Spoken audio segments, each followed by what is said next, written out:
est là juste pour prendre ce temps de commémoration, célébrer l'héroïsme des femmes et des hommes qui ont jalonné l'histoire de cette nation. C'est un voyage de souffrance, un voyage de rêves mis en terre, un voyage de couples qui ont été détruits, un voyage de foyers qui ont été bousillés.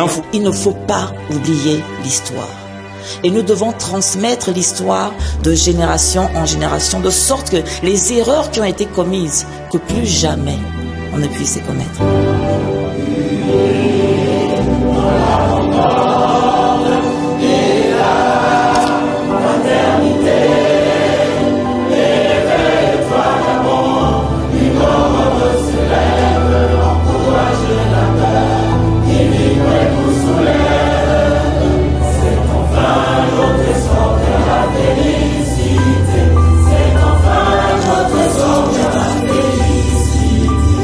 Pour moi, le 30 août n'a pas commencé le 30 août. Pour moi, ça a commencé bien avant. Le 30 août, c'est la finalité de quelque chose, d'un soulèvement, d'une contribution nationale. On a toujours tué les Gabonais à chaque élection. Mais en 2016, c'était des Gabonais, des morts de trop. Et ça ne pouvait plus passer. J'ai dit non, c'est mon pays, c'est mon peuple.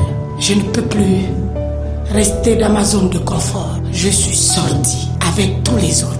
Tout a commencé parce que les gens ont commencé à dire non. Ce non a divisé des familles, ce non a divisé des amis. On a perdu des amis, on a perdu des camarades, on a perdu des gens qui étaient proches de nous parce qu'on avait décidé de dire non. Une cicatrice parle, elle rappelle la douleur, elle enseigne la vigilance et elle trace le devoir de ne jamais oublier.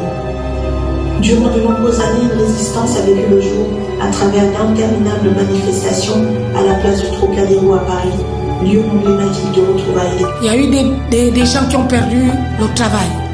Il y a eu des gens qui ont perdu leurs femmes. Ouf, je suis là, devant vous. Mon mariage n'a pas survécu.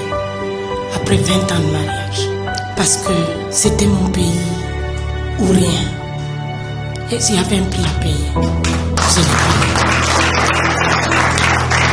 Je vous remercie.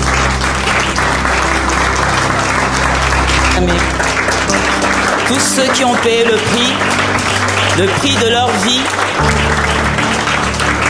pour que nous puissions vivre dans ce Gabon aujourd'hui. Et je me souviens combien de fois ces personnes qui allaient au Trocadéro criaient en disant à l'armée, mais levez-vous.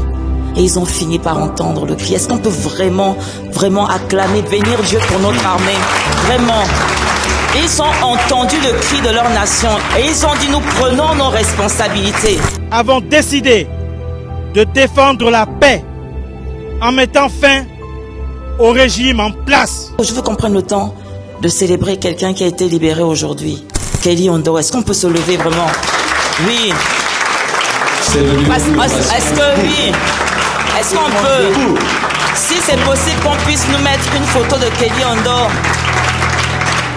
Parce que nous avons aussi pendant longtemps, nous avons demandé sa libération. Pendant longtemps, nous avons demandé qu'il soit libre. Parce qu'il avait payé un prix énorme. Merci. Merci à tous ces hommes. Vraiment, on peut vivre. Qu'on applaudit. Qu'on ne soit pas bas. Nous sommes à une soirée hommage. Pendant 51 ans, je n'ai connu qu'un seul nom à la tête de mon pays. Plus jamais ça.